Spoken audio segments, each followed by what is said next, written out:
Uma preleção bem legal nesse capítulo, né? Sim. Uhum. É uma chamada, né? A todos nós. Sim. É impressionante a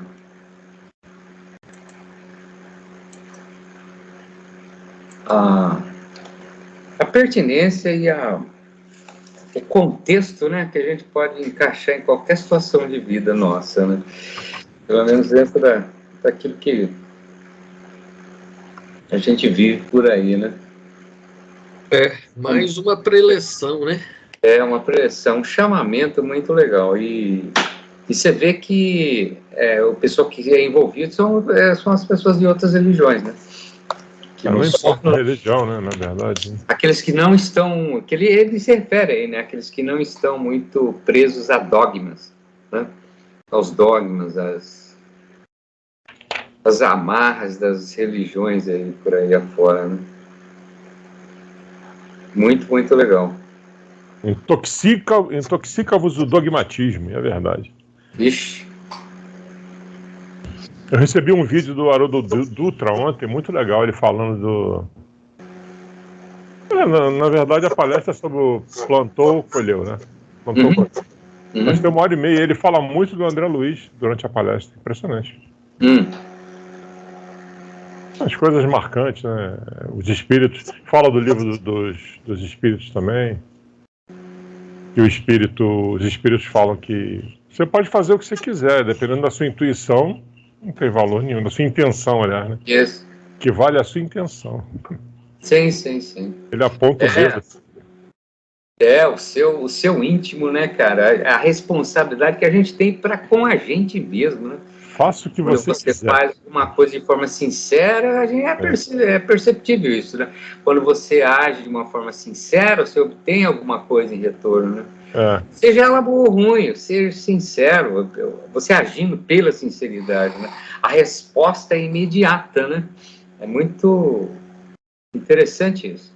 No Livro dos Espíritos ele coloca bem claramente, né, que não é exatamente a sua atitude que importa, é a intenção. Você pode fazer uma coisa errada com a intenção de acertar, vale mais do que alguém que faz uma coisa certa, mas com interesse por trás. Sim, exatamente. Esse é o ponto. Outra coisa que ele diz, faça centenas de pequenas coisas. Não fique esperando a oportunidade de fazer um milagre, fazer uma coisa grande. Faça coisas pequenininhas ao longo do... Sim. Mas é o que a gente costuma... de vez em quando, às vezes, eu falo nas aulas, né? As pessoas acham que, assim, você fazer uma coisa boa é algo espetacular, né? Tipo uma Madre Teresa de Calcutá. Não precisa fazer coisas grandes. Você ajudar um idoso a atravessar a rua, você já está fazendo a sua parte. Isso aí. Então, não fique esperando coisas grandes, porque aí você não vai fazer nunca. Sim, normalmente as pessoas fazem sempre com algum interesse, né? Não vou dizer que não, mas sempre existe esse lado aí, né? De esperando algo em troca, né? Até porque uma coisa impactante, ela chama mais atenção do que pequenas coisas, né? Sim. Então você fica mais discreto ainda quando você... Isso é mais ou menos como um político, né? O cara quer sempre uma obra que impacta ali para ele levantar o voto. Sim. Então, tá muito vamos lá, né? Nosso capítulo 15, vamos lá. Apelo cristão. Então, aí no comecinho ele fala, né, que ele foi convidado, André Luiz, né, a escutar a palavra aí do instrutor Eusébio, que aí eles reuniram, né, centenas, ele fala que algumas centenas de companheiros católicos, romanos e protestantes das igrejas reformadas, ainda em trânsito dos serviços da esfera carnal. Ele podia falar alguns companheiros encarnados, né? Mas aí ele colocou ainda em trânsito nos serviços de esfera carnal. Isso aí. Trânsito nos serviços de esfera carnal. Isso é interessante, né? É exatamente a nossa posição, né? Não, quando alguém fala, você é um ser encarnado, eu falo, não, eu sou um ser em trânsito nos serviços da esfera carnal. E não, pô, exatamente esse o conceito nosso, nós estamos em trânsito. Todo mundo em trânsito. Eu não mandei aquele GIF para vocês? Eu não sou matéria, sou energia. Eu não sou daqui, eu estou aqui. Aí sim. Eu não sou desse. É isso mesmo. Eu estou aqui provisoriamente, de passagem. Aproveitem.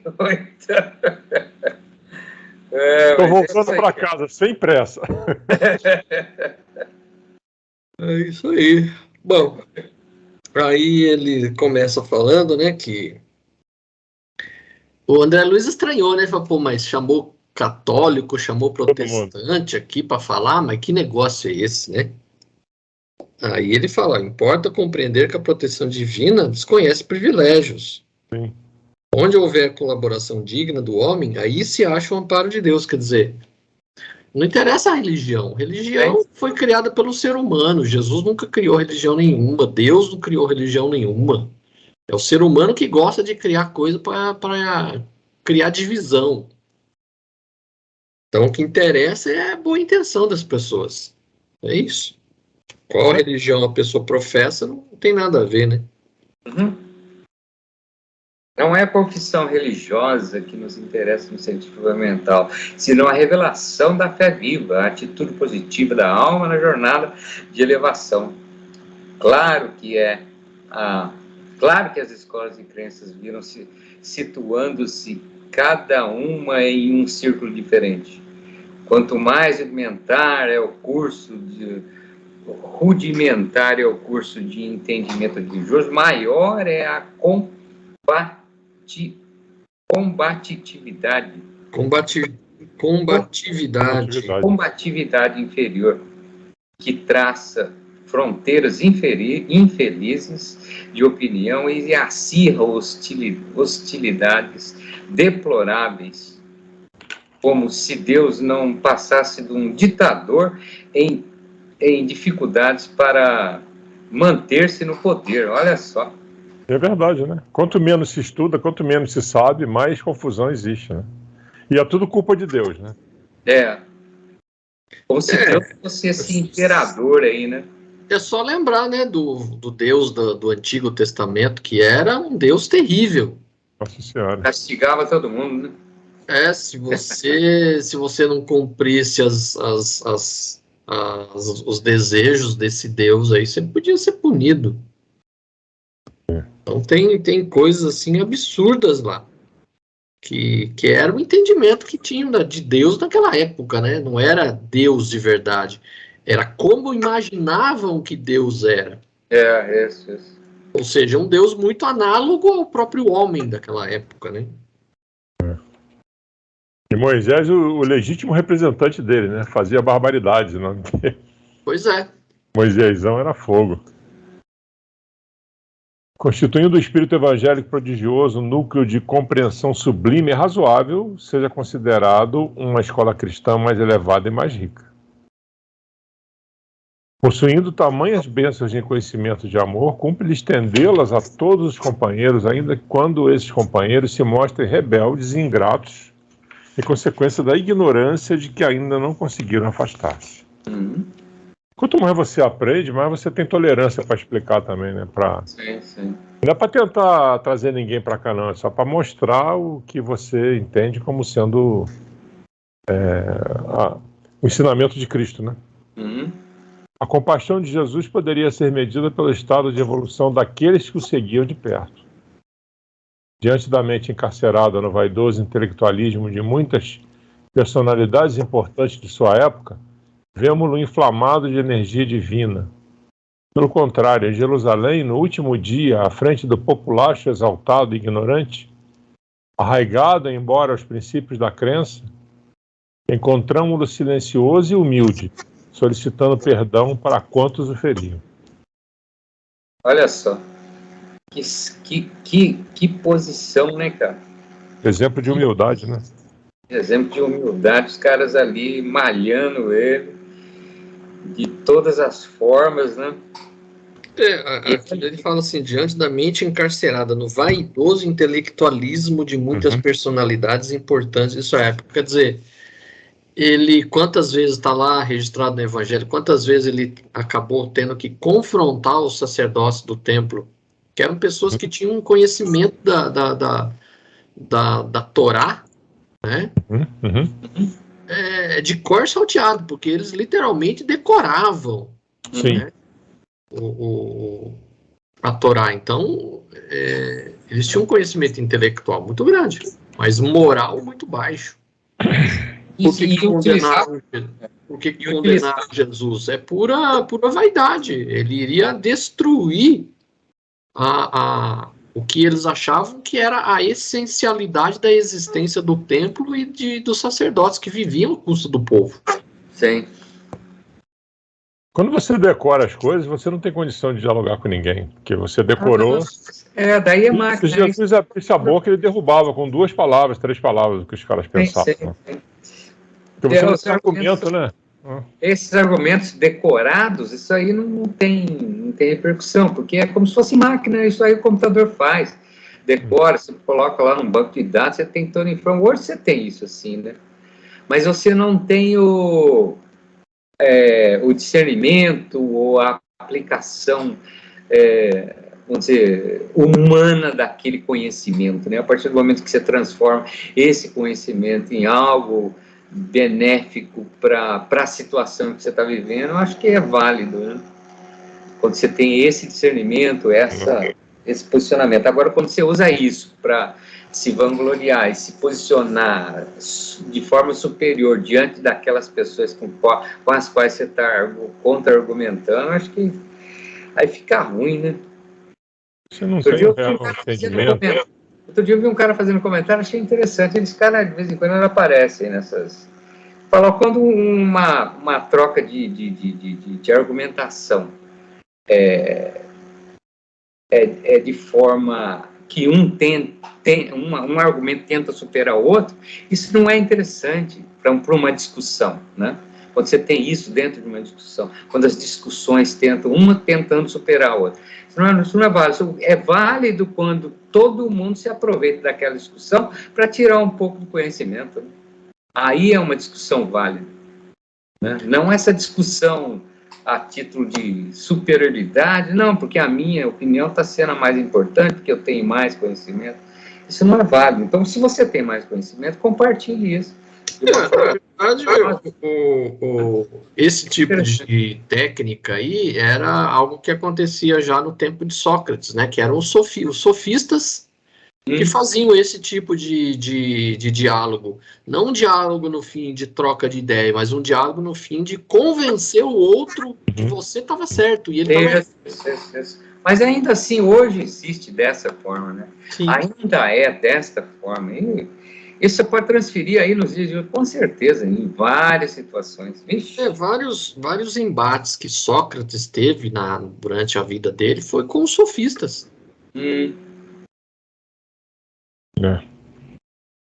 E hoje a gente vê continua, ainda tem muito sofista por aí. E aí temos aí nossa primeira questão, né? Comente a frase: não nos esqueçamos que, acima de tudo, nos empenhamos numa obra educativa. Salvar alguém ou socorrê-lo não significa subtrair o interessado à oportunidade de luta, de alçamento ou edificação. Sim. Você continuando a ler aí, tem praticamente a explicação, né? Logo em seguida, né? Quer ler aí, ou Leonel? Imprimindo inflexão mais carinhosa, a palavra acrescentou o bondoso. Não nos esqueçamos que, acima de tudo, não nos empenhamos numa obra educativa. Salvar alguém ou socorrê-lo não significa substituir o interessado à oportunidade de luta, de alcançamento ou de edificação. Constitui amparo fraternal para que desperte e levante. Entretanto, entrando na posse do equilíbrio que caracteriza aqueles que o ajudou. O Supremo Senhor não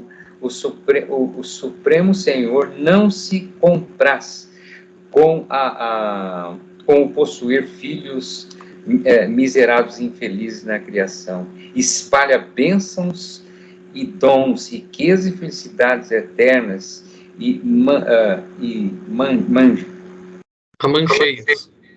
amancheias. Esse amancheias, qual o significado? Mãos cheias, é isso? Eu entendo que é de forma abundante. Não procurei no dicionário, mas é mais ou menos isso. Mesmo. Mãos cheias, a farta. Ele coloca no dicionário a farta, quer dizer, com fartura, né? Certo. Mantias, esperando aqueles que cada um de nós se dispõe a reger com sabedoria o patrimônio próprio. Como vemos, todos os setores de serviços espirituais reclamam a divina assistência. Antes de mais ampla, continua aqui, né? Antes de mais ampla elucidações referentes ao assunto, alcancemos o campo tranquilo onde o nobre emissário se fazia ouvir. De relance, observei que a reunião agora não se assinalava por grande número de colegas encarnados que ali se encontravam, por poucas centenas, assistidos por quantidade considerável de cooperadores de nossa esfera de ação. O luar balsamizava docemente o no arvoredo que se inclinava à paisagem passagem, né? A passagem de um vento suave, né? Ele está aqui descrevendo, né, o ambiente lá, né? Sim, da palestra. Aqui o que interessa é essa primeira parte mesmo, isso, né? A questão. O que ele está perguntando é assim, será que se a gente ajudar alguém, a gente está tirando a oportunidade da pessoa crescer? Sim. Ou seja, se a pessoa está lá, o aprendizado da pessoa é se lascar, vamos deixar ela se lascando? É isso que ele pergunta. Não. Sim. Você não pode levar você não pode levar a sua vida segurando a pessoa ali, né? Aquela história do não dá o peixe, ensina a pescar, né? Exatamente. Você precisa encontrar o seu rumo, mas eu posso te ajudar, estou do seu lado, mas até porque nós estamos cansados de ler em vários lugares, você não muda ninguém, né? A pessoa muda se quiser. Então, vamos apoiar, vamos ajudar, né? Porque Deus não quer ninguém infeliz aqui, não quer ninguém não se sentindo bem, né? Então, você tem o dever até de ajudar. Nós já falamos sobre isso várias vezes também, né? A pessoa está lá, largada no canto, jogada, ele fez por merecer estar ali. Nada disso, né? Se tiver oportunidade, vai lá, nem que seja com seu tempo, uma palavra às vezes, dá um start no cara lá. Sim. Agora, também você não pode dedicar a sua vida, né, a ficar ali, porque você tem que cuidar da sua vida também, né? Sim, você pode dar uma palavra de apoio, de atenção, etc., né? E tentar levantar, né? Como ele diz, o amparo fraternal para que a pessoa, né, quem está sendo assistido, para que se desperte e se levante, entrando na posse do equilíbrio que caracteriza aquele que o ajudou, né? É o que ele diz aqui. A resposta é basicamente essa. Sim. Então, a gente tem que ajudar, a gente vê que a pessoa está querendo, né, está precisando de alguma ajuda, precisa, não custa nada a gente ajudar. Sim.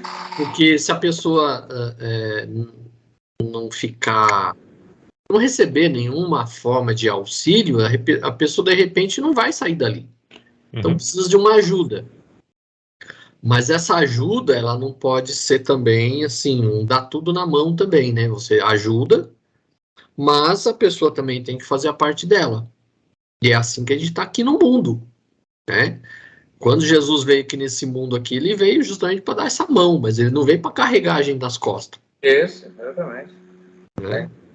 O exemplo clássico disso aí é o centro, né? Onde a pessoa vai procurar alguma ajuda, recebe passe, faz tratamento, e aí cabe ela continuar. Como dizia Jesus, né? Vai e não peque mais. Sim. Se o cara estava fora de rumo, você bota ele no rumo e diz, agora se vê, agora é contigo. Mas se a pessoa não quiser e volta lá, você faz de novo, vou fazer de novo. Se você não quiser continuar, isso aqui não vai resolver a sua vida, vai tá limpando o ambiente para você seguir em frente, mas É como ele diz aqui, né? Apenas que cada um de nós se dispõe a reger com sabedoria o patrimônio próprio. Então a gente tem que estar com o zoinho aberto, né? Sim. Até nós também procuramos, né? Ajuda, né? Muitas vezes. A gente está... com certeza. Estamos todos no mesmo barco, né? Com certeza. Mas é aquilo que eu falo, né? Se eu fosse perfeito, eu não estaria na vida. Concorda? Com certeza. Se eu fosse perfeito, eu não estaria aqui, cara. Com certeza. Se a gente fosse perfeito, nós estaríamos aqui, estaríamos estudando agora, né? Não é? Se fôssemos perfeitos... Eu tenho as minhas dificuldades, meus defeitos, e virtudes também, assim como todo mundo, uns mais, outros menos. E vamos em frente. Vamos tentar aparando as arestas aí, né? Essa é a nossa função. Buscando... Com certeza, se a gente fosse perfeito, não estaríamos em trânsito nas esferas de serviço carnal, com certeza. Daí, não precisa dizer a gente não estaria nem no plano espiritual que o pessoal está hoje aí, porque lá tem um monte de gente perfeita ainda, né? Teria que estar muito mais em cima. Nossa Senhora! Tem uma pergunta no livro dos médios que fala: o que é o médium perfeito? Não existe. Alguém pergunta: o que é o médium perfeito? Médium perfeito? Nesse mundo não existe. Não existe. Teve um que andou por aqui e foi embora, né? Está olhando a gente até hoje. Mas só ele, meu amigo. O pior é que ele deve estar olhando, deve estar decepcionado, porque fala: nossa, tanto esforço, 2000 anos esse povo ainda está fazendo as mesmas besteiras de sempre. E tomando bronca do pai, né? Pô, tu foi lá e não resolveu, pô? Eu te mandei lá para ver se o pessoal acordava e tá dormindo até hoje, pô. Vou mandar você de novo lá, hein? Vou mandar você de novo lá. Jesus deve sentir, pô, caramba, eu insisti com aquele povo lá, eu insisti, falei, mostrei, e até agora nada. Assim, olha, já passei em muito planeta, mas a Terra... Coitado, Jesus deve se sentir frustrado, né, nesse aspecto. Ô, povinho teimoso. Esse povinho aqui é difícil. Quando você viu o anestesista fazer o que aquele cara fez, você fala: pô, voltamos para estaca zero.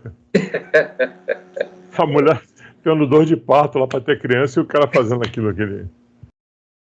Aí você fala: pô, é estaca zero, é primitivo, homem primitivo, cara. Pelo amor de Deus. Pois é. E o pior é que tá rodando por aí que as enfermeiras não podem ser processadas, né? E a gravação não tem valor nenhum, porque não teve autorização judicial. Como é que é? O que elas fizeram de colocar um celular escondido para gravar o que ele estava fazendo, sim. A prova é ilícita, segundo os compêndios lá da justiça aí. E os advogados vão entrar com isso, cara. Nossa Senhora. Com certeza. Os advogados sempre eles pegam filigranas da lei para poder, porque sabe que inocentar o cara, provar que o cara não fez isso é impossível. Então eles vão pegar as filigranas da lei. Putz, grilo, é o fim da picada, velho. E perigo e tá arriscado as enfermeiras serem processadas. Nossa Senhora. Invadindo a privacidade dele, do menino. Putz. Mas vamos em frente. Invadindo a privacidade, tá bom. Não podemos esmorecer. É domar um leão por dia. Não pode matar mais não, que é proibido. Aí vamos no dele. Mas vamos domar um leão por dia. E aqui tem um pouquinho mais para frente, tem um parágrafo que ele fala assim: se o patrimônio da fé religiosa representa o indiscutível fator de equilíbrio mental do mundo, que fazeis de vosso tesouro esquecendo-lhe a utilização numa época em que a instabilidade e a incerteza vos ameaçam todas as instituições de ordem e de trabalho, de entendimento e de construção? Parece que ele está falando de hoje, né? Exatamente. Pô, você acabou de ler, eu trouxe para cá. Eu falei: nossa. Não mudou nada. 80 anos depois. Onde é que vocês estão aí? Eu tô perdido aqui. É que eu não tô no livro, tô vendo aqui um... Você tá na questão... Depois que você leu... Não, depois que você leu a questão 1, aí tem o primeiro, 1, 2, 3 parágrafos, é o quarto. Se o patrimônio da assim, fé... se o patrimônio da fé é o indivisível fator de equilíbrio mental do mundo que faz o nosso tesouro ser a utilização de uma época em que a instabilidade e a incerteza desameaçam todas as instituições e ordem de trabalho. Aí ele fala, né, ele faz todo um questionamento a respeito aqui da conduta, né, das pessoas. Sim. Não vos assombra, porventura, acordando-vos a consciência, a borrasca renovadora que refunde princípios e nações? Supondes possível uma era de paz exterior sem a preparação interior do homem no espírito de observância e aplicação das leis divinas? Por admitir semelhante contrassenso, a máquina, filha de vossa inteligência, vos anula as possibilidades de mais alta incursão no reino do Espírito Eterno. Se você não estiver aqui para servir, como minha mãe dizia, você não serve para viver, né? Então, você tem que servir a você e aos outros, né? Utilizar o que você tiver para... Até para ter esperança, para manter a esperança. Quando você vê fatos como esses aí, para manter a esperança. Para você dizer, não, nem tudo está perdido. Não, que isso. É cair e levantar, né? É que as coisas ruins, as coisas erradas, elas dão mais mídia, né? Então, tem muita coisa boa sendo feita, tem coisa muito ruim sendo feita. Nós estamos num mundo de provas e expiações. Então, isso aí. Pode esperar só notícia boa. A maioria é notícia ruim mesmo, infelizmente. Notícia ruim é que vende, né? Notícia ruim sempre é aquela que vende. É aquela que mais vende, é os tabloides da vida aí. Mas quando você vê coisas boas acontecendo em comunidades, aí, por exemplo, aqueles grupos que ensinam música, o maestro pegando as crianças para ensinar instrumento, né? Você vê pessoas criando ONGs sérias para cuidar de pessoas que são muito carentes. Hoje eu recebi uma de um cabeleireiro que se propôs a tratar um casal que ia para uma entrevista de emprego e não tinha como se arrumar. O cara fez o cabelo dela, cortou o cabelo do cara, né? Então, as pessoas que fazem coisas boas, que ele está chamando aqui para você fazer, né? São muitas. É aquilo que você olha e diz assim, nem tudo está perdido, não está. Então, você, quando para contrabalançar essas coisas ruins que você vê, você lembra dessas outras coisas. E são coisas assim tão pequenas. Isso, né? As coisinhas pequenininhas. Coisas muito pequenas, mas que muitas vezes para essas pessoas faz uma diferença muito grande. Faz uma diferença grande, isso. Com certeza. A gente tem que sempre valorizar, né? Isso é o que às vezes eu comento aqui em casa. Isso aqui, putz, reclama da comida, eu não sei o que. Pô, você está comendo. Tem um monte de gente aí que nem isso tem, meu governo. Pois é, tem gente aí... Essa casa, não sei o quê, porque... Tem gente aí comendo pele de frango, porque não tem. E aí, o que é pior, ainda estão vendendo. Não estão descartando, vendendo. O pessoal pegando osso e fazendo sopa. Sim. Então, você tem uma refeição, você tem que dar graças a Deus. Graças a Deus, meu Deus do céu, agradeça por aquilo que você está tendo aí. Tem um monte de gente que não tem nem isso para comer ou para fazer, enfim. Pelo amor de Deus. É como se diz, né? Você não sabe nenhuma oração, fale gratidão. Já rezou. Gratidão. Aí aqui ele faz uma digressão histórica, né? Dos cristãos, né? Ser cristão outrora simbolizava a escolha da experiência mais nobre, com o dever de exemplificar o padrão de conduta consagrado pelo Mestre Divino. Constituía ininterrupto combate ao mal com as armas do bem, manifestação ativa do amor contra o ódio, segurança de vitória da luz contra as sombras, triunfo inconteste da paz construtiva sobre a discórdia destruidora.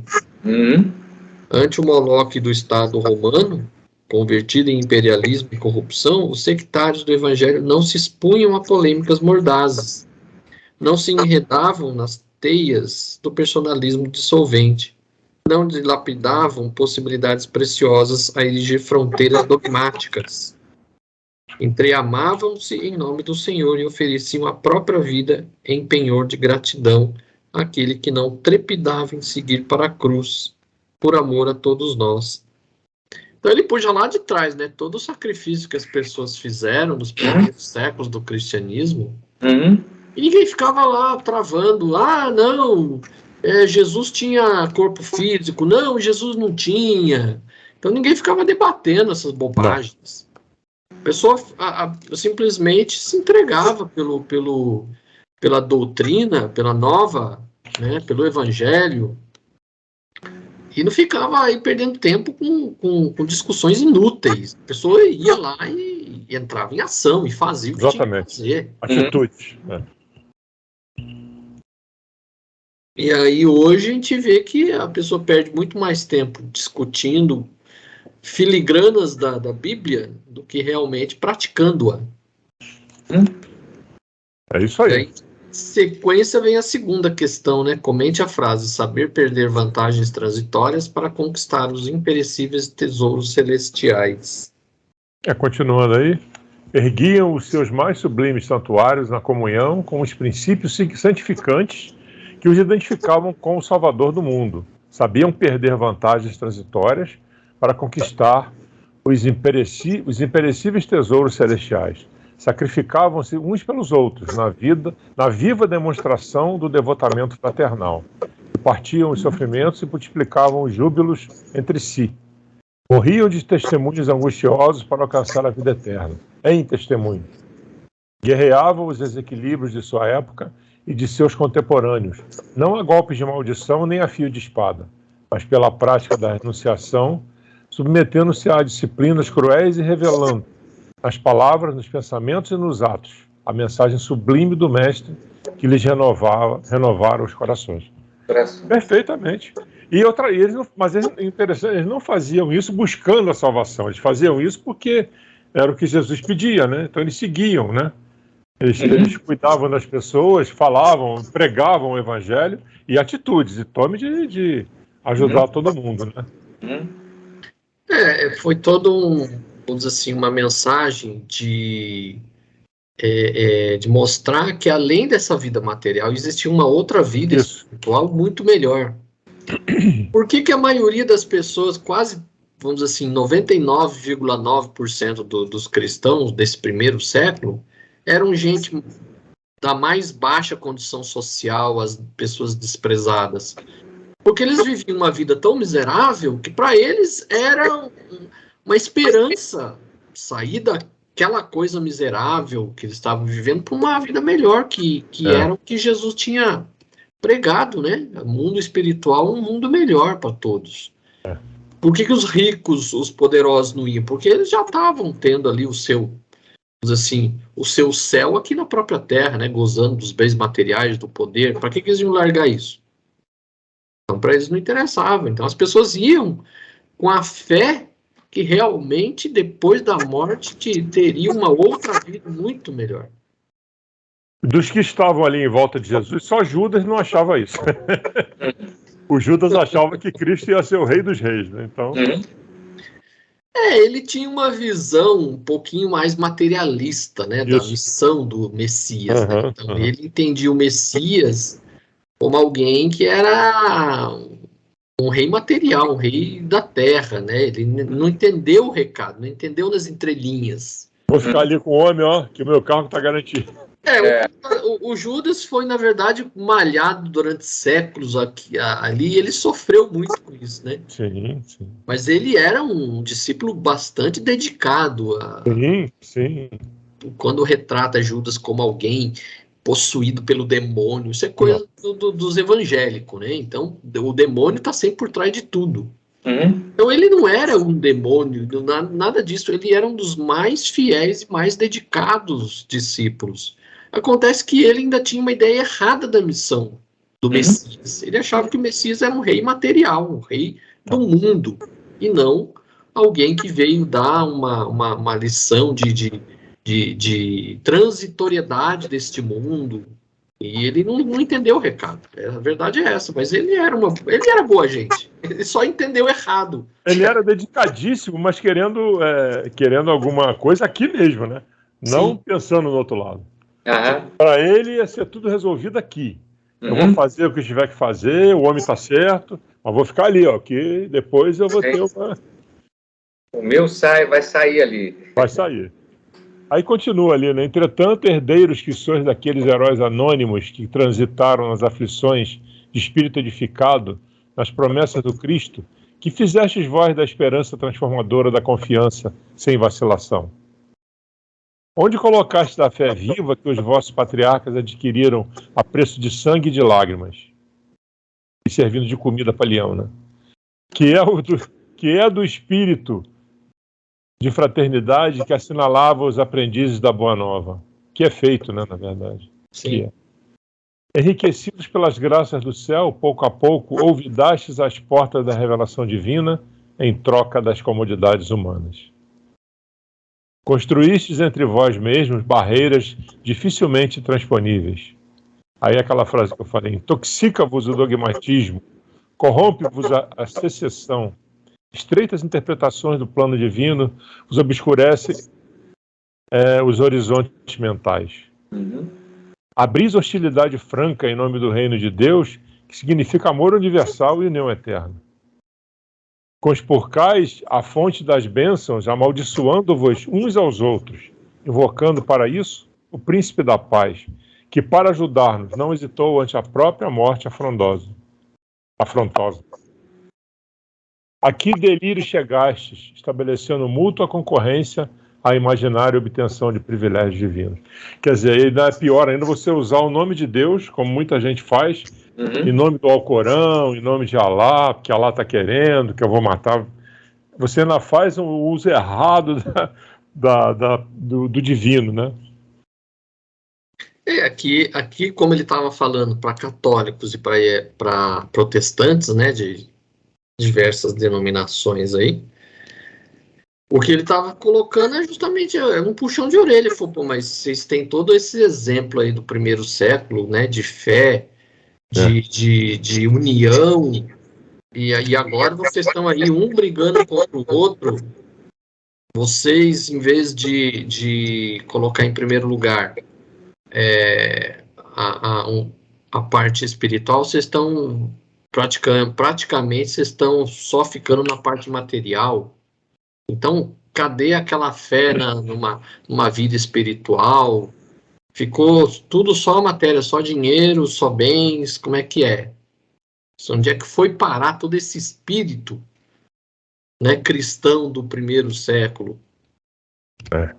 Esquecendo que ele mesmo deu a vida, né? Não só os diversos apóstolos, diversos discípulos morreram pregando Jesus Cristo, dizendo que acreditava nele, né? Como ele próprio. Mas esquecem disso, né? E começa a haver briga de religiões. Isso é muito triste, né? E invocar o nome de Deus de maneira errada também. Ele coloca aqui, abris hostilidade franca em nome do reino de Deus, que significa amor universal e união eterna. Isso. Então, diversas denominações a gente viu aí na época, na Idade Média, cada um brigando pelo seu Deus. Parecia que Deus era meio bipolar, né? Uma hora estava de um lado, outra hora estava do outro. Então, todo mundo brigando. E o engraçado é isso, né? Ele sempre fala, né? É o mesmo Deus para todos. Mas por que todo mundo está brigando se é o mesmo Deus? Uma coisa assim muito... Não faz humana. sentido. Não faz sentido. É uma torre de Babel religiosa. Resumindo, cada um fala uma língua e... Yes. Bom, aí acho que é 3, né? Aí vem a 3, né? Conforme a preleção de Eusébio, antigamente os companheiros de Cristo disputavam a oportunidade de servir. E na atualidade, como nos comportamos? Antigamente os companheiros de Cristo disputavam as oportunidades de servir. No entanto, na atualidade, procurais as mínimas ocasiões de ser servidos. Reverenciais no Senhor à luz dos séculos e mantendo-vos. Você se mantém na sombra, né? Acho que mantendo-vos nas sombras do detestável egoísmo. Esse nefando, detestável egoísmo. Proclamais nele a glória da paz, e incentivais a guerra entre irmãos, né? Em que os homens e instituições se trucidam reciprocamente. Recorreis ao Divino Mestre, centralizando a sua infinita bondade, a fonte inesgotável do amor. Entretanto, cultivais a desarmonia no recôncavo do ser, no íntimo do ser, né?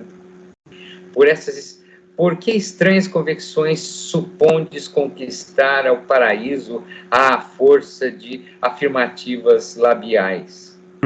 Esqueceis de que o verbo divino, em seus fundamentos, é sempre criador?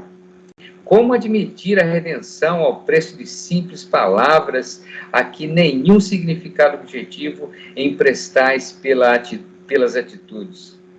Todavia, é imperioso reconhecer o caráter sublime de vossa tarefa no mundo. Jesus fundou a religião do amor universal que os sacerdotes políticos dividiram em várias escolas orientadas pelo sectarismo injustificável. Malgrado esse erro lastimável dos homens, a essência de vossos princípios é aquela mesma que sustentou a coragem e a nobreza dos trabalhadores sacrificados dos primeiros dias do cristianismo. Porque alguns missionários da verdade religiosa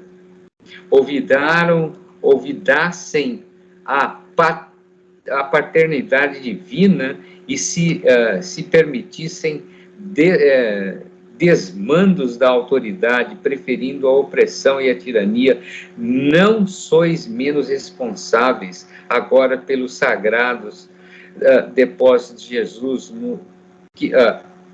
pelos sagrados depósitos que Jesus nos confiou, destinados aos serviços da elevação humana e da santificação da terra.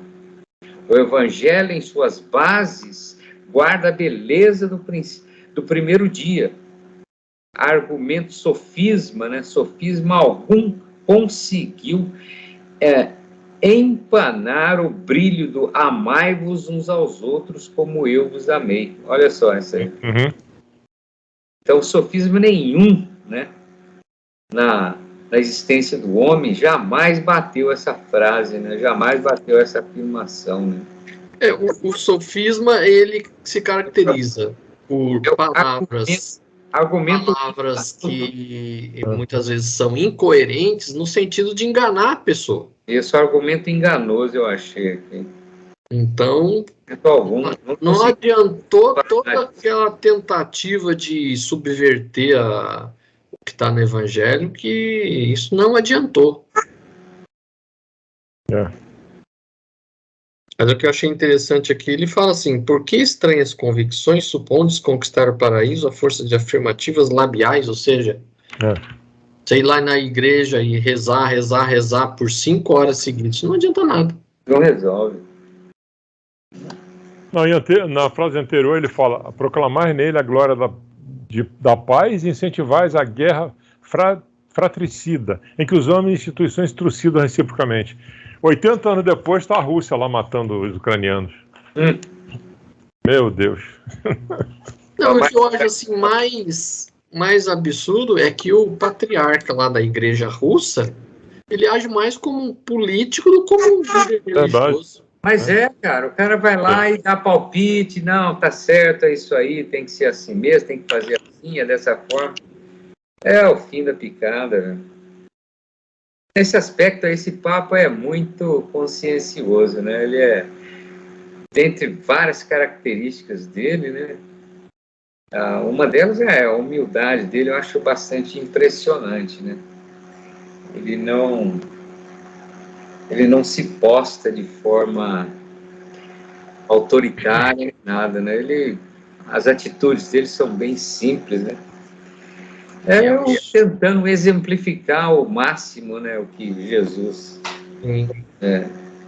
E eu achei interessante que ele deu uma cutucada no patriarca lá, né? Ele falou que um chefe religioso não pode se comportar como um chefe de Estado. É isso aí. O cara é quase um conselheiro de guerra lá do Putin, Deus me livre. Pois é. Cara. Ele não quis saber do Papa. Ele age como os papas faziam na Idade Média. Que era um chefe político, não um religioso. Tem. É lamentável. É. A Igreja Católica na Rússia é ortodoxa, é isso, né? É ortodoxa. Extremamente... A Igreja Ortodoxa, inclusive os padres podem casar, né? Não são obrigatoriamente celibatários, né? Tem algumas bastantes diferenças, né? De culto e tudo mais. Mas a Igreja Ortodoxa, ela é a herdeira do cristianismo que vigorava ali no Oriente, né? Que ficou no Oriente durante séculos, durante o Império Bizantino. Então, a Igreja Ortodoxa hoje ela é herdeira dessa vertente cristã. Mas o uso político da religião sempre foi feito pelos chefes de Estado, né? O que Constantino fez com o cristianismo? Ele se utilizou do cristianismo de uma forma de se manter no poder naquela época. Esse negócio que ele viu uma cruz no céu, isso para mim é tudo mentira. Ele fez uso político do cristianismo porque ele viu que era mais interessante para unir os romanos em torno do cristianismo e aí ele conseguir consolidar o poder do que realmente ele ter visto alguma coisa. Pois é lamentável essa divisão, né? Como ele fala aqui, Jesus é a igreja universal, né? Não existe... Quem dividiu foram os homens, né? Sim. Aí vem a quarta questão, né? Perante os desafios dos céus, credes acaso servir a Deus encarcerando os serviços da fé nos templos suntuosos? A pompa do culto exterior só faz realçar o desatino de vossos perigosas ilusões acerca da vida espiritual. Comente essa importante reflexão.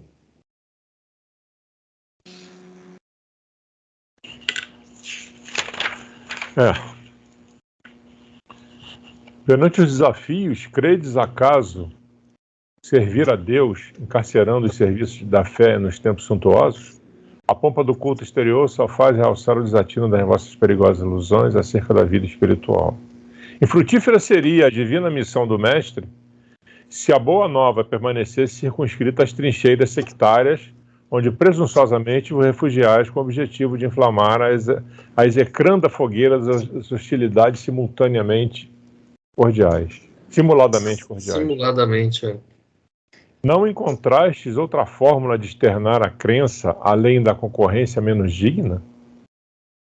Em vão ergueis castelos de opinião para o verbalismo sem obras, porque se a morte surpreende o materialista revel, descortinando-lhe o realismo da vida, o túmulo abre também o tribunal da reta justiça, a quantos se valeram da religião para melhor dissimular a indiferença que lhes povoa o mundo íntimo. Nossa, profundo isso aí. Nossa Senhora, cara. Não julgueis, esteja a fé consagrada ao menor esforço. Qual ocorre a ciência, a religião tem o seu trabalho específico no mundo. Força equilibrante do pensamento, seus servidores são chamados a colaborar na harmonia da mente humana.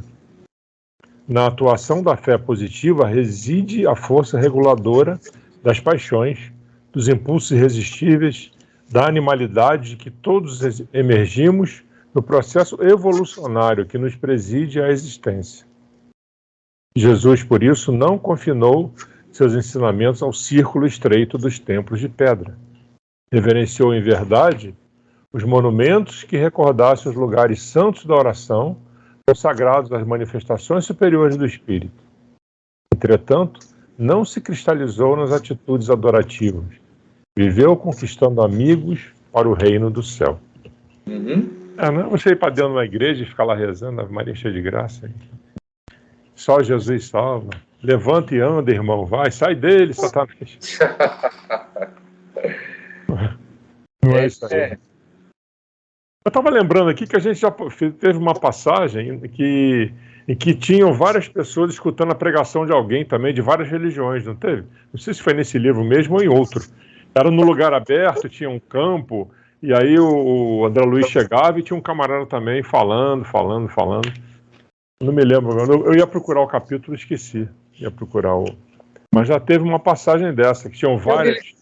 Eu me lembro daquela passagem daqueles que desencarnaram lá, que era o padre, que era protestante, lembra? Chegando sim, lá... Sim, mas esse que eu estou falando não era só desencarnados, tinha encarnados também, parece. Essa que você me lembrou, vou achar. Não consegui lembrar. Então, tem o capítulo 2, que é a preleção de Eusébio. Não sei se é esse que você está falando. Talvez seja isso, hein? É que eu não fui lá procurar. Que aqui ele fala, realmente foi... Porque eu lembro que essa preleção é a segunda desse livro que nós estamos lendo. Isso. Uhum. Que aí ele também fala, faz todo um histórico da humanidade e tudo mais. Acho que esse cara, ele gosta de história, viu?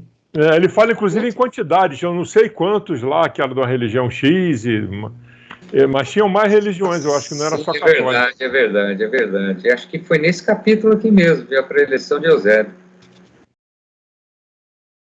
Porque tinha tanto encarnados como desencarnados assistindo a preleção dele. Mas aqui eu achei interessante, ele fala assim: em vão ergueis castelos de opinião para o verbalismo sem obras. Então não adianta só ficar lá, Jesus, Jesus, Jesus, se você não faz nada, né? E aqui ele coloca assim: não julgueis esteja a fé consagrada ao menor esforço. Então não adianta nada você só dizer que você tem fé e não faz nada. Uns com fé demais, outros com fé de menos, né? Mas só a fé. Só a fé não vale. Uns fé demais, outros uns com fé demais, outros com fé de menos. Então aí ele fala aqui, na atuação da fé positiva reside a força reguladora das paixões, dos impulsos irresistíveis da animalidade, de que todos emergimos no processo evolucionário que nos preside a existência. Então quando ele fala fé positiva aqui, você ter fé, mas você está se portando na sociedade como uma pessoa que está produzindo alguma coisa. Né? Você está ajudando as pessoas.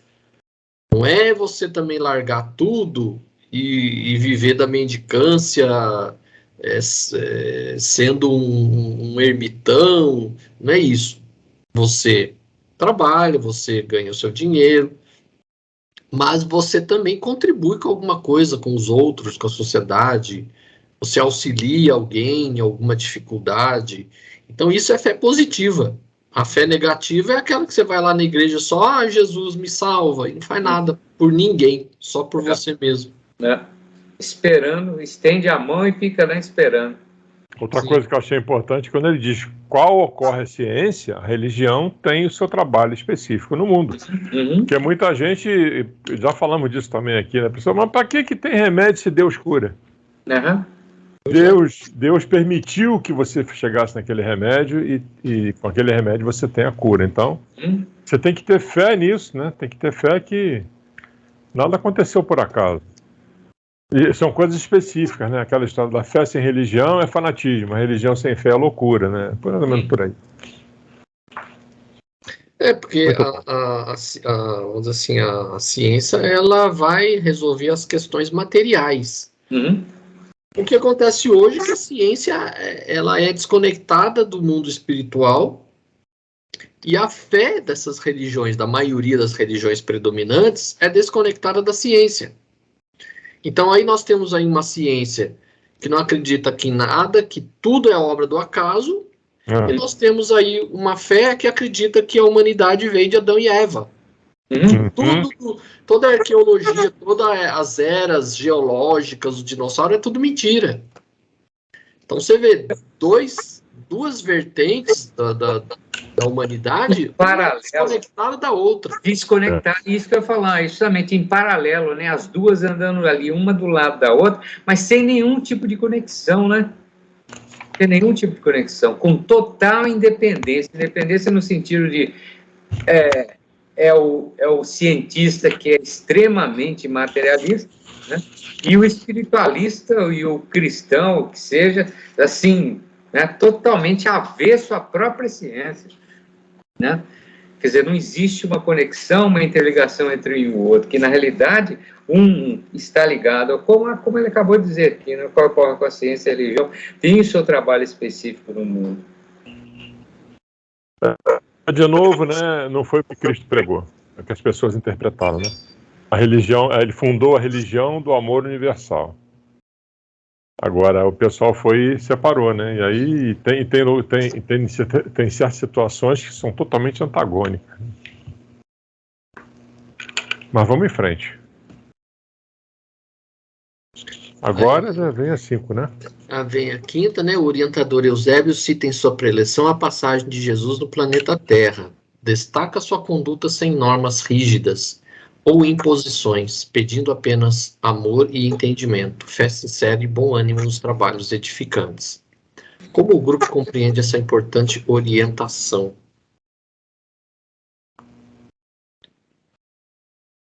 Vale ou não? Olha, Jesus, por isso, não confiou os ensinamentos dos círculos dos tempos de pedra.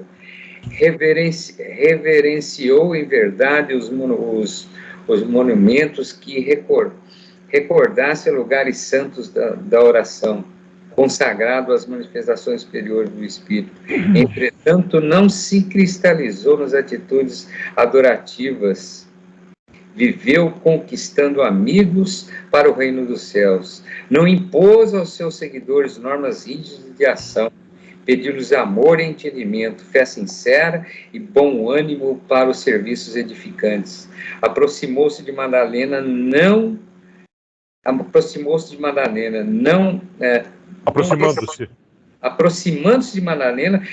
distraiu em inúteis conversações. Interessa-lhes o coração no sublime apostolado renovador. Visitando Zaqueu, abençoou-lhe o esforço nobre e construtivo. Dirigiu-se à mulher samaritana, não desce as contendas inúteis. Impressionava pelo contato de sua alma divina, fazendo-a abandonar o velho cântaro da fantasia para que busque as fontes eternas. Convivendo com cegos e leprosos, loucos e doentes de todas as matizes, explicou a vida social. Exemplificou a vida social baseada na fraternidade mais pura e nos mais elevados estímulos à santificação. Por fim, imolando na cruz, os seus dois únicos companheiros eram ladrões confessos, os quais não hesitou dirigir a palavra fraterna, inflamada de amor. Como invocar-lhe o nome para justificar os desvairos da separação por motivos de fé?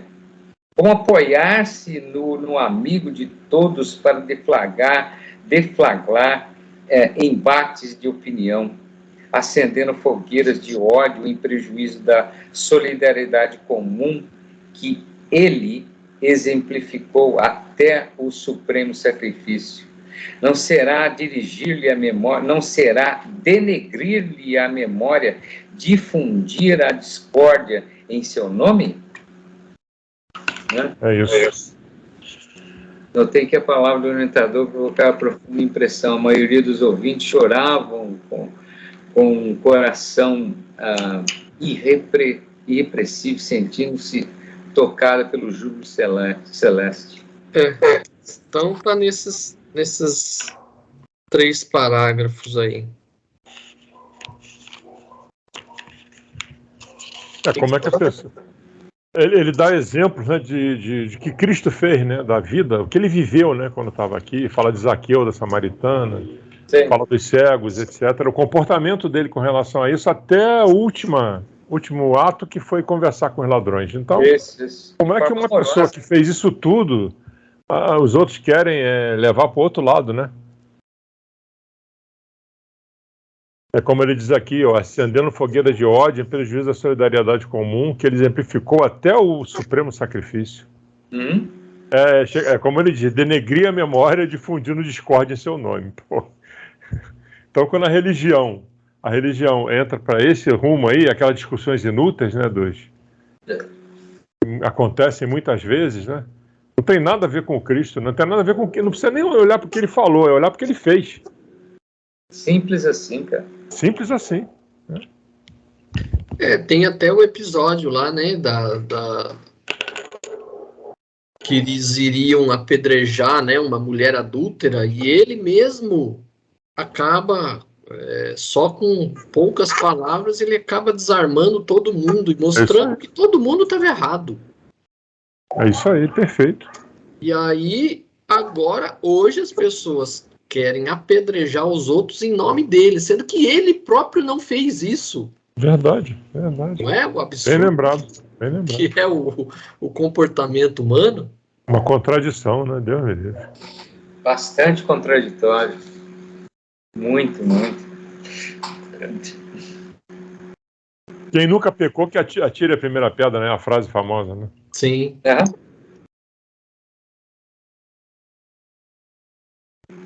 Aí vem a sexta, né? Comente as frases. Aí são três frases aí que vai de A a C. Aí a primeira, transformemos a igreja, né, e casas espíritas no doce lar da família cristã.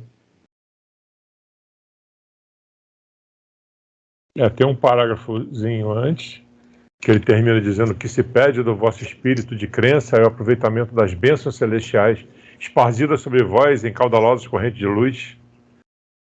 Bonito. E aí vem a primeira, a letra A da pergunta 6, né?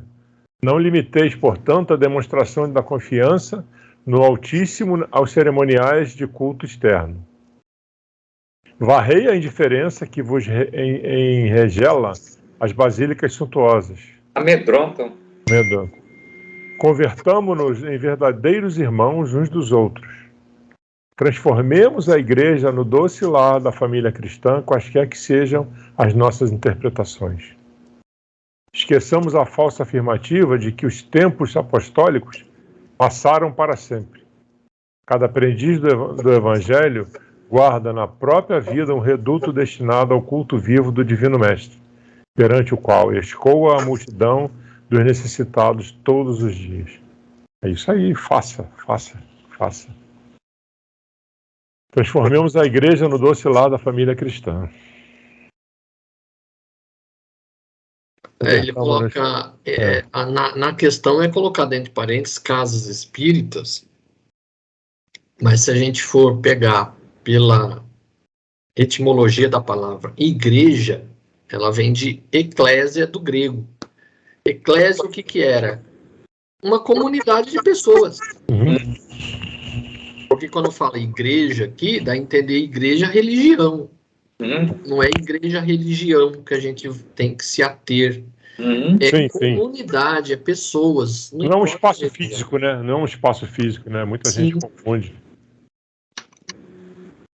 Que ele fala um pouco ali, né? A igreja dá a entender o templo de pedra. Exato, é isso aí. Amando e socorrendo, crendo e agindo, Jesus amparou a mente desequilibrada do mundo greco-romano, infundindo-lhes vida nova em favor da humanidade mais feliz. Assim, igualmente, cada discípulo da fé redentora pode e deve cooperar no reerguimento dos irmãos frágeis e vacilantes. Olha só. O recado está dado, né? A gente tem que... Foi dado de várias formas. Fugir ao farisaísmo. Farisaísmo seria mentiras, demagogia, esse tipo de coisa, não? Isso. Fugir ao farisaísmo dos tempos modernos que que se recusa ao auxílio fraternal em nome do gênio satânico do cisma, da separação dogmática, né, ou dogmático. Jesus nunca foi pregador de desarmonia, jamais endossou a vaidade petulante dos que pelos lábios se declaram puros, mantendo o coração atolado no lobo pantanoso do orgulho e de egoísmos fatais. Mobilizamos a nossa confiança. Mobilizamos a nossa confiança no todo misericordioso. Aí já vai para B, né? Aí já vai para B. Mas aqui que ele coloca o farisaísmo, você de recordar como é que os fariseus se comportavam naquela época. Era só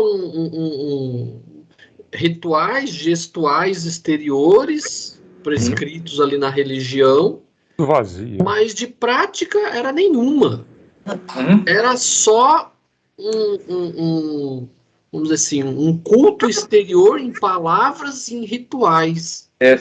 De prática era zero. Né? Então, mais ou menos o que existe hoje, né? Aí quando ele fala que fugiu o farisaísmo dos tempos modernos, é isso. As pessoas vão na igreja, reza, mas voltam para casa, aí e fala mal do vizinho, faz qualquer coisa no trabalho para prejudicar os outros, depois vai na igreja lá, Jesus, que não sei o que, é o farisaísmo moderno. Sim. É só culto exterior, na prática a pessoa não faz nada que está no evangelho. Quando mostra alguma coisa prática, é como aquele cara vendendo ar na bexiga lá, né? Interesse próprio. Vamos fazer alguma coisa pelos irmãos. Irmãos, compre esse ar aqui, pô. Esse ar aqui é... Ar profético. Ar profético. Aquela então, é triste, né? Você... Só R$500, aceitamos Pix. Cara, e olha, eu vou falar para você, se tem gente fazendo isso, é porque tem gente que compra. Comprando, tem. Putz, é impressionante, né, cara? De Macedo uma vez vendeu água do Rio Jordão, pô. De um vidrinho com água do Rio Jordão. Quem somos nós para julgar esse pessoal, né? Eles estão plantando lá as coisas dele. Mas é um exemplo do que se faz com religião hoje em dia, né? Como o Leonel falou, tem coisa que está mantido. Aquele culto vazio, né? Que fica lá. Continua. E aí quando o cara pensa em fazer alguma coisa, ele piora. Ele até é melhor não ter feito mais nada. Ficava só no culto vazio. Ai. Aí vem a letra B, né? Aguardar o céu, menosprezando a terra, é obra de insensatez. Mobilizando a nossa confiança no Todo-Poderoso, em todo misericordioso, dilatando-lhe o reino bendito da redenção. Aguardar os céus, menosprezando a terra, é obra de insensatez. Nenhum de nós peitará a justiça divina, embora permaneçais cultivando muitas vezes a ideia de um comércio ridículo com a divindade.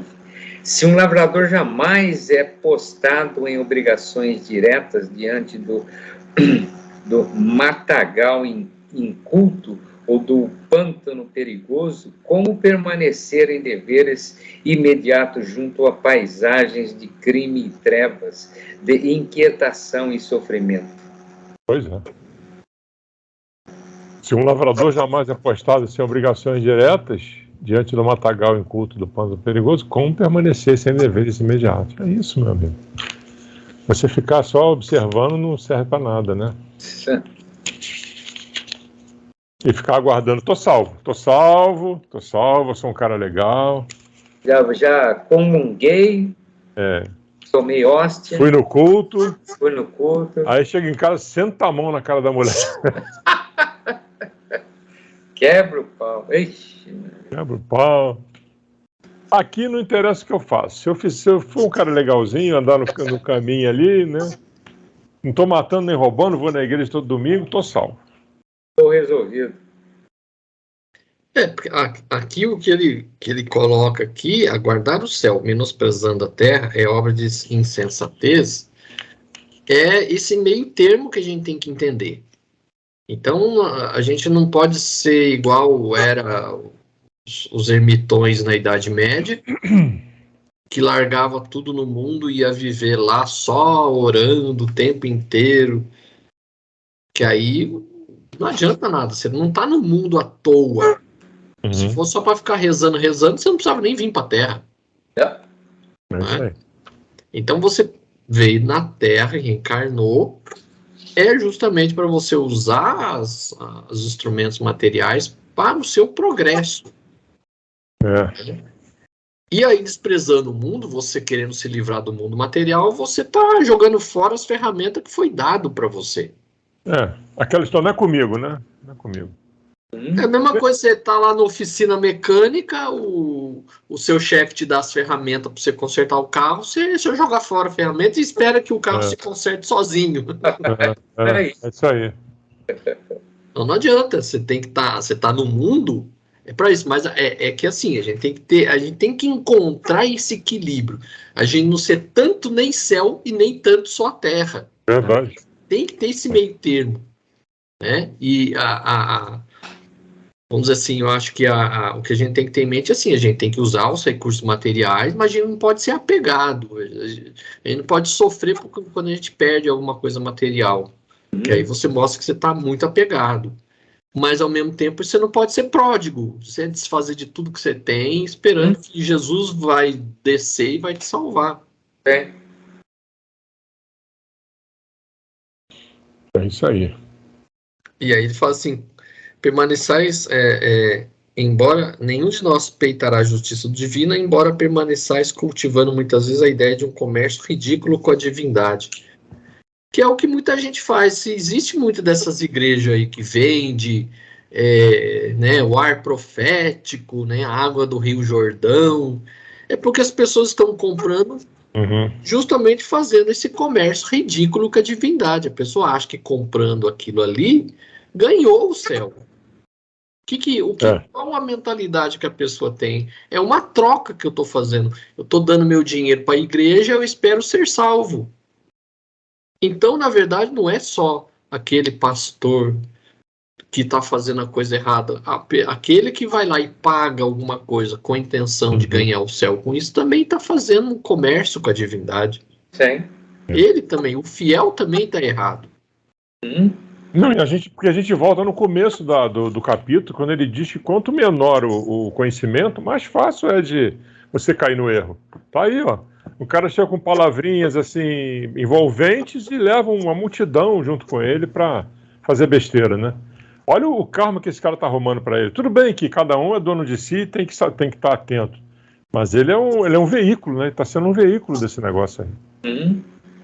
E esse negócio de você falar, achar o equilíbrio, como o Cláudio falou, era a Maria Teresa que falava que mais vale duas mãos trabalhando do que rezando, né? Tinha uma coisa que ela falava assim, nesse sentido. Sim.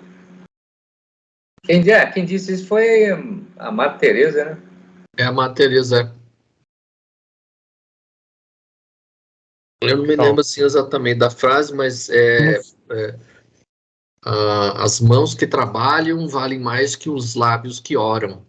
Por aí, É o equilíbrio.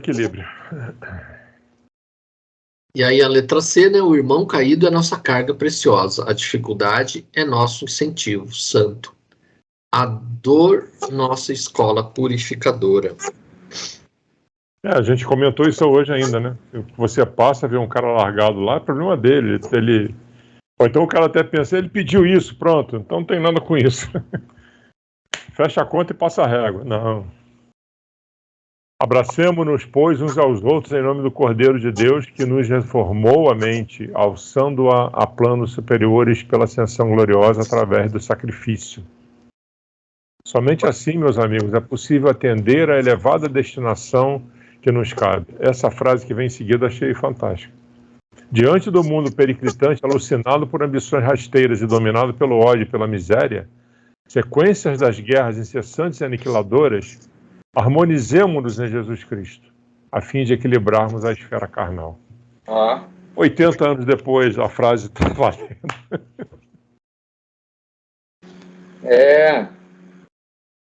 Tem muito o que fazer. Então não desanime. Vamos domar um leão por dia.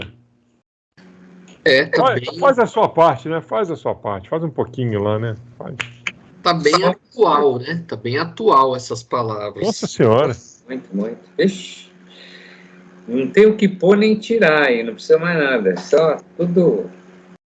E aí ele fala que, né, a crosta da Terra é atualmente um campo de batalha mais áspera, mais dolorosa. Quer dizer, continua. Continua.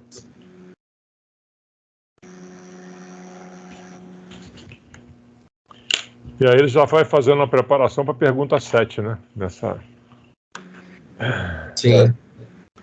Mas ele fala antes aí, né? Evitai a subversão dos valores espirituais, afugentai as trevas que vos ameaçam as organizações político-religiosas. Temei a ciência que estadeia sem a sabedoria. Livrai-nos do raciocínio... Oi? Esse estadeia é vangloriar, né? Vangloriar, que se acha superior.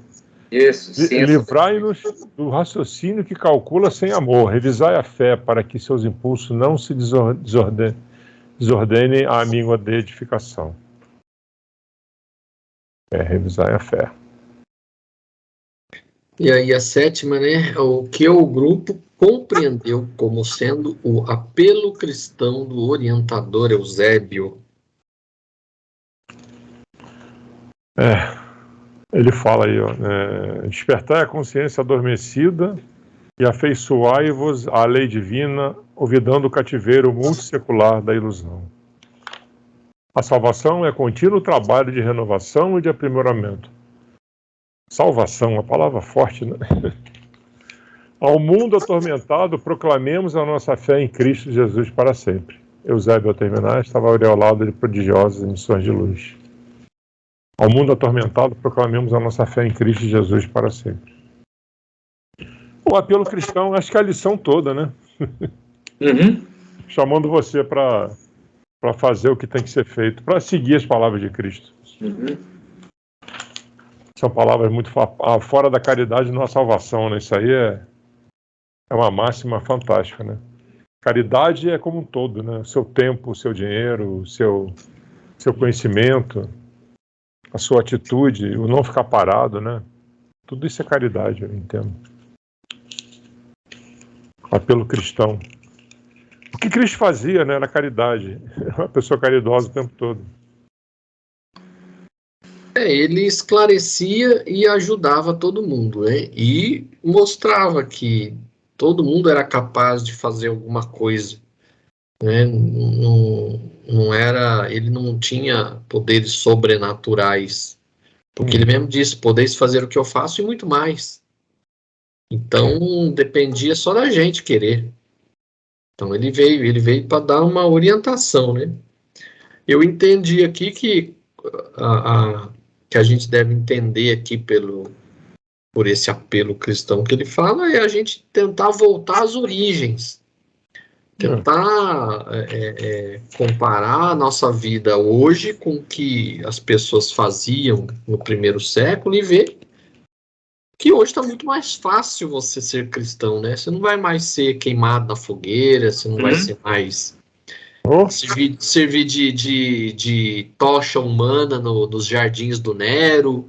Então, é uma coisa assim tão simples, você fazer para os outros aquilo que você gostaria que fizesse para você mesmo. É tão fácil, então está muito mais simples. Então, evitar discussões, minha religião é melhor que a sua. Então, parar com contendas inúteis, porque isso no próprio evangelho é colocado, que Jesus nunca... sempre procurou evitar discussões de caráter teológico, os sacerdotes, os escribas, fariseus. Ele sempre foi para a prática, ele sempre evitou discussões e foi para a prática. Então, o que ele coloca aqui, basicamente, para a gente é isso, a gente tentar pegar a essência do que o Cristo nos colocou, né? Sim. E é o que ele fala, quando eu falei salvação é uma palavra muito forte, eu colocaria talvez evolução. Evolução é contínuo trabalho de renovação e aprimoramento. Quanto mais você estuda, quanto mais você conhece, quanto mais você sabe, mais você tem noção da sua missão aqui, né? Uhum. Mais você está imbuído. Isso é mais conhecimento, e você partilhando esse conhecimento com os outros de forma pacífica, de forma harmoniosa, de forma a dissolver e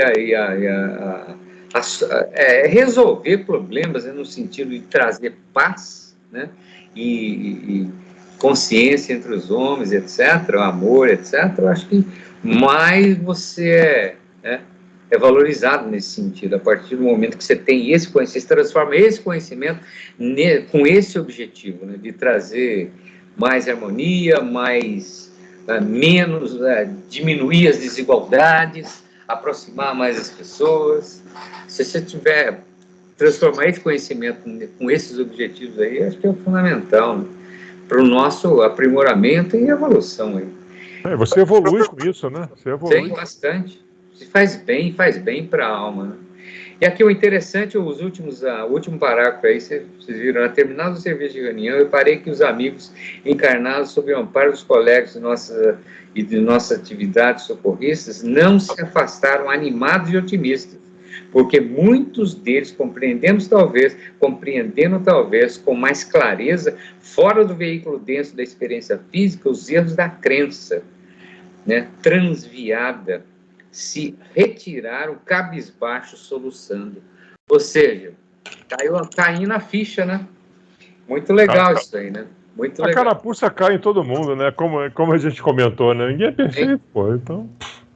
Muito legal. Ou seja, o efeito de toda a palestra dele, né? O efeito nos desencarnados, fora do plano físico, da experiência física.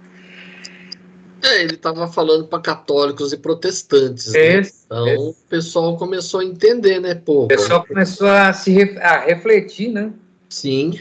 Sobre as crenças e os dogmas e as rotinas religiosas as quais todos nós vivemos, né? O que eu não estou fazendo, né? O que eu não estou fazendo aqui? O que eu não estou fazendo, exatamente. O que eu não estou fazendo? Puxa vida, né? Poxa, eu pensando que eu estava abafando, né? Indo na igreja, confessando, comungando, né? Lendo a Bíblia, sabendo a Bíblia de cor, de trás para frente para trás. O pessoal vai na missa, aí confessa com o padre dá absolvição, pronto, com a ficha limpa. Dá aquela limpada na ficha, sai com ficha limpa. Você reza 5.000 Pai Nosso, 3.000 Ave Maria, tá resolvido. Tá salvo. Tá salvo. Aí, cara, para e pensa, Jesus, na hora de morrer, começou com 2 ladrões, e eu tô salvo porque rezei 5.000 Pai Nosso, eu tô no salvo. Ah, meu Deus. Tô muito longe da escadinha, como diz o Tiano, não tô vendo nem o degrau ainda. Ô, Tiano, você tem que degrau? Que degrau? Nem a escada eu tô vendo. Não tô vendo nem a escada. Tô vendo a escada. Onde é que você tá vendo a escada aí? Meu Deus do céu, cadê essa escada que não chega? Não chegar, não. O pessoal não volta, né, mas... Ah, meu Deus. 100 anos, meio degrau. Meio degrau, não. Meio centímetro. Meio centímetro. 100 anos, meio centímetro. Nossa Senhora. É muito trabalho pela frente, viu, amigos? Vamos que vamos. Trabalho. Vamos fazer um pouquinho, né? Como disse lá. Devagarinho, né? Vamos devagar. Um grãozinho já tá bom, pô. Se puder fazer mais, tudo bem. Se não der... Vamos em frente. Faz na medida do possível que você consegue, né? Mas faça alguma coisa, né? Como tem um provérbio oriental que diz assim, não importa a sua velocidade, o que interessa é que você não pare. Sim. Não pare, não pare de caminhar. Sim. Um colega uma vez postou uma imagem bastante interessante, uma pessoa colocando um tijolinho assim, muito pequenininho, né? Daí ele dá um zoom e dá aquele tijolinho. Depois ele afasta bastante a câmera, assim, né? E vê que aquele tijolinho está fazendo parte de uma muralha, já tem uma muralha gigantesca sendo formada.